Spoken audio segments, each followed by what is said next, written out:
Tally's been working out, she's got a few dollars in her pocket, and she's waiting for her dad to buy her a new pair of shoes. Will her workouts pay off? Will her dad pay up?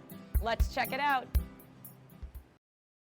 On the first week, her diet, she got 3.2 pounds off. Okay, that was all right. It was commendable. We're looking for a little bit more, so we're trying to squeeze the water out of her system. We're going to change her diet completely, take her off that bodybuilding diet for a pre-contest. We're going to go back to something where she can manufacture and manipulate a little easier. Fatigue sets in pretty quick, all right? We're getting fatigued. She's getting fatigued quite rapidly after we get through the third or fourth set of bouts of our exercise. Okay, we use a lot of compound motions because we can burn a lot more calories. We don't try not to isolate too much, but once we get our compound movements in, like bench presses and her squats, then we'll isolate some things for the same muscle groups. And we'll superset some of the same muscle groups, not superset opposing muscle groups as well. Supersetting is where we're going to take two exercises back to back. Sometimes for opposing muscle groups, chest, back. At the same time, we'll do chest, rest period is back.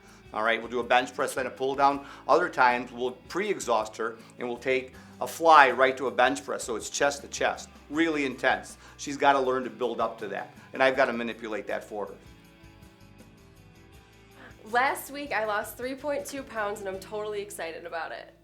This week, my diet changed. My good friend is a dietitian, and she switched some things up for me, so I'm still allowed to eat normal foods, but I'm on a 1,200 calorie diet a day, so I'm allowed normal food, which is good because anyone can do it. My training has changed by the intensity. It has gone up and it's gotten so much harder.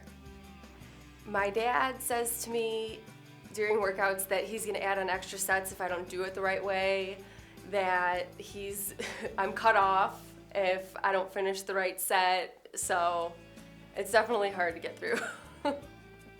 Going to work week 2 with my lunch was definitely hard because with the new diet I've been on, I plan everything out the day before. So before I go to bed, I portion everything out, so everything's the correct portion size. I use measuring cups, I use everything I have to. I use a weight scale for my meat, and I pack it all up, so then the next day I just grab and go. We've chosen VersaFlex, okay, to use for our equipment because it's stronger, they don't break, and they're more adaptable to every exercise. There's no friction involved, so these things don't break. We're not stepping on these bands, and these handles don't come apart. Everything adjusts just like it would in the free weight world. Biggest obstacle Tally faced this week was time allotment. Just trying to organize her work schedule, keep her up for her workouts, and get her ready for the next workout. It was just a matter of organizing time, like everybody, it's normal daily life.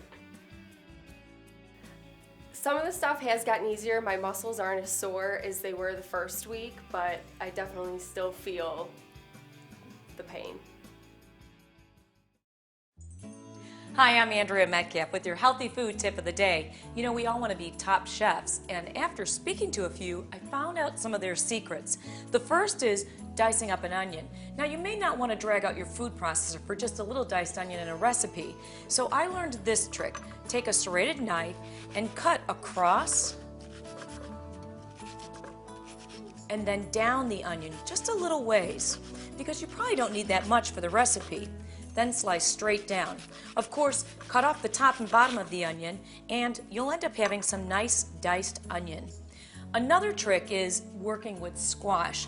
Now, butternut squash, spaghetti squash, or even acorn squash is pretty hard. In fact, when you want to try and go cut into it, you may find like you can't get through it. So the key is to make a few holes into the squash, and then put it in the microwave for about 4 to 6 minutes. Now, I've microwaved this acorn squash. Watch how easy it is to cut. You'll cut right through it, and now you can easily scoop out the seeds. Put it in the oven at about 375 for about 15 to 20 minutes with a little bit of salt and pepper, and it'll roast up beautifully. It really saves time and makes it a whole lot easier. See? Ready to go. Now, the last trick is for chicken, and of course I saved my chicken for last just because I didn't want to wash off that breadboard again. Slide your onion to the side. Now, when you're making chicken strips, you'll find that cutting Raw chicken is a little difficult. You really have to put some pressure. How do you solve that? Go ahead and put it into the freezer. Not only will it cut much easier, but it'll cut cleaner too. I'm Andrea Metcalf with your healthy food tip of the day. Enjoy. As we head into the break, start warming up, because when you come back, we've got a 5-minute workout session that you can get up off the sofa and do with me. So get ready and start marching, start moving, and we'll see you right back.